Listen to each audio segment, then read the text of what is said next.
Yun pala guys, magandang hapon. Maiksing video lang mga guys. Lodi, idol.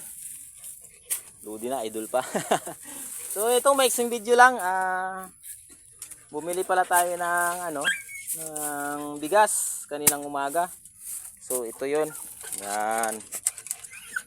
Yan. May sponsor tayo guys. So bali ang bigas na yan yung iba niyan napambigay ko na rin sa mga kaanak natin dito.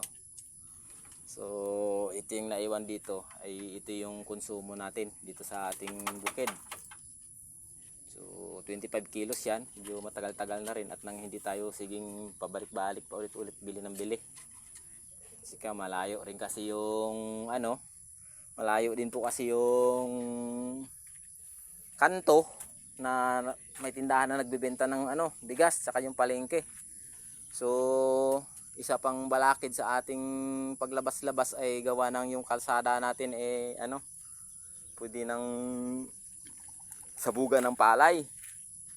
Yan, ewan ko kung kailan maayos yan, sana maayos na rin.